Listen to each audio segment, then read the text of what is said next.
السلام علیکم۔ سورۃ نساء قرآن کی چوتھی صورت ہے۔ یہ 24 رکوع اور 176 آیات پر مشتمل ہے۔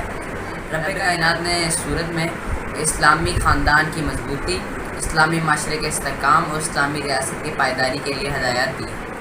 اس میں اللہ تعالیٰ نے اہل کتاب، مسلمانوں، منافقین، مشرکین کو مخاطب کیا ہے۔ یہ صورت 3 سے 5 ہجری کے درمیان نازل ہوئی۔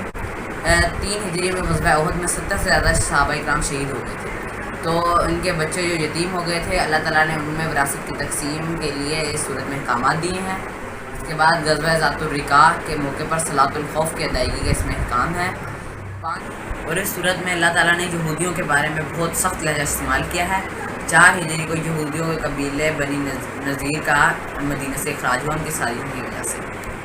5 ہجری میں تیمم کے احکامات نازل ہوئے۔ 5 ہجری میں غزوہ بنی مستلق ہوئی، جس سے ہمیں پتہ چلتا ہے کہ غزوہ بنی مستلق میں پانی کی کمی کی وجہ سے اللہ تعالیٰ نے مسلمانوں کو تیمم کے احکامات نازل کیے تاکہ، اور اس صورت میں اللہ تعالیٰ نے شادیوں کو 4 تک محدود کیا ہے۔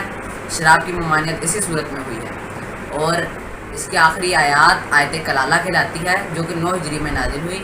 انشاءاللہ آپ کو سورۃ نساء کا خلاصہ سمجھ آ گیا ہوگا۔ اللہ حافظ۔ سورۃ النساء میں 176 آیات اور 24 رکوع۔ سورۃ النساء میں خاندان، معاشرے اور ریاست کے بارے میں ہدایات دی گئی ہیں۔ اللہ تعالیٰ نے اس صورت میں یہودیوں کے بارے میں سب سے زیادہ رکھا ہے۔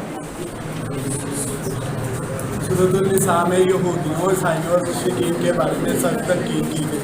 4 ہجری میں یہودیوں کے قبیلے بنو نذیر کو مدینہ سے نکالا گیا۔ اس صورت میں منافقین کا تفصیلی ذکر کیا ہے۔ اس صورت کی آخری آیت کلالہ ہے۔ اس صورت میں مسلمانوں کو بیان کرنے اسلامی دلیل دی گئی۔ نساء میں 4 شادیاں کرنے کی اجازت دی گئی ہے، زیادہ شادیوں پر پابندی لگائی گئی۔